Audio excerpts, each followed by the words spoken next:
Mr. President, you have been criticized and even personally attacked for the UN Security Council resolution that considered Israeli settlements illegal and an obstacle to peace. Mr. Trump promised to move the embassy to Jerusalem. He appointed an ambassador that doesn't believe in a two-state solution. How worried are you about the U.S. leadership in the Arab world and beyond as an honest broker? Will this ignite a third intifada? Will this even protect Israel? And in retrospect, do you think that you should have held Israel more accountable, like President Bush Sr. did with the loan guarantees? Thank you.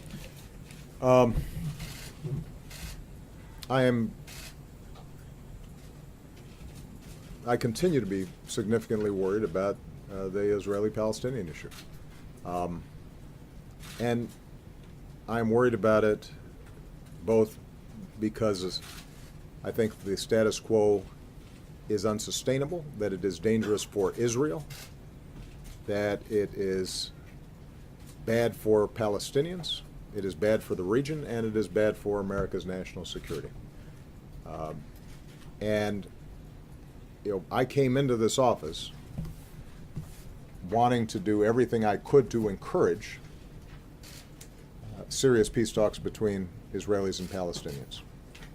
And we invested a lot of energy, a lot of time, a lot of effort. First year, second year, all the way until last year. Ultimately, what has always been clear is that we cannot force the parties to arrive at peace. What we can do is facilitate, provide a platform, encourage, but we can't force them to do it. But in light of shifts in Israeli politics and Palestinian politics, a rightward drift in Israeli politics, a weakening of President Abbas's ability to move and take risks on behalf of peace in the Palestinian territories, in light of all the dangers that have emerged in the region and the understandable fears that Israelis may have about the chaos and rise of groups like ISIL and the deterioration of Syria. In light of all those things, what we at least wanted to do, understanding that the two parties wouldn't actually arrive at a final status agreement, is to preserve the possibility of a two-state solution because we do not see an alternative to it. And I've said this directly to Prime Minister Netanyahu. I've said it inside of Israel. I've said it to Palestinians as well. I don't see how this issue gets resolved in a way that maintains Israel as both Jewish and a democracy. Because if you do not have two states, then in some form or fashion you are extending an occupation. Functionally, you end up having one state in which millions of people are disenfranchised and operate as second-class occupant or residents. You can't even call them citizens necessarily. And so the goal of the resolution was to simply say that the settlements, the growth of the settlements, are creating a reality on the ground that increasingly will make a two-state solution impossible.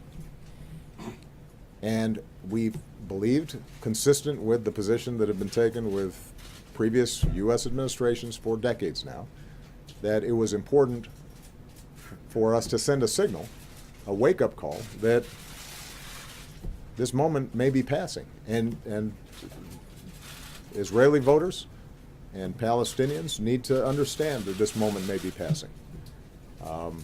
And hopefully that then creates a debate inside both Israeli and Palestinian communities that won't result immediately in peace, but at least will lead to a more sober assessment of what the alternatives are. So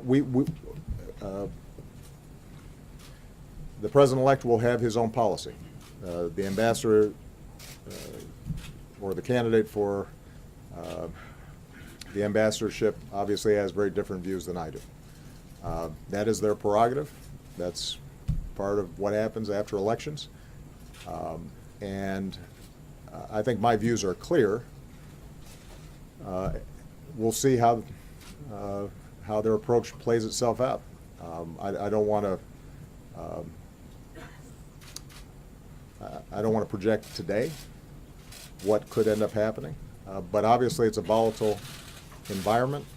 What we've seen in the past is when sudden unilateral moves are made that speak to some of the core issues and sensitivities of either side, that can be explosive. And what we've tried to do in the transition is just to provide the context in which the president-elect may want to make some of these decisions.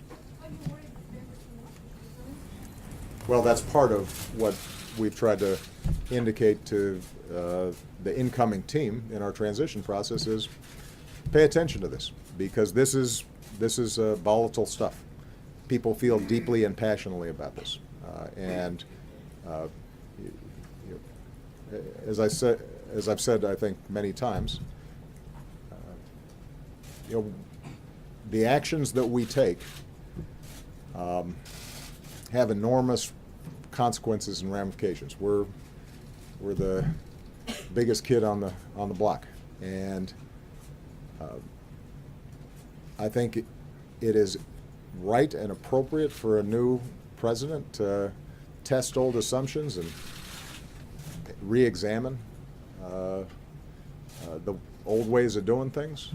But if you're going to make big shifts in policy, just make sure you thought it through and understand that there are going to be consequences, and actions typically create reactions, and so you want to be intentional about it. You don't want to do things off the cuff when it comes to an issue this volatile.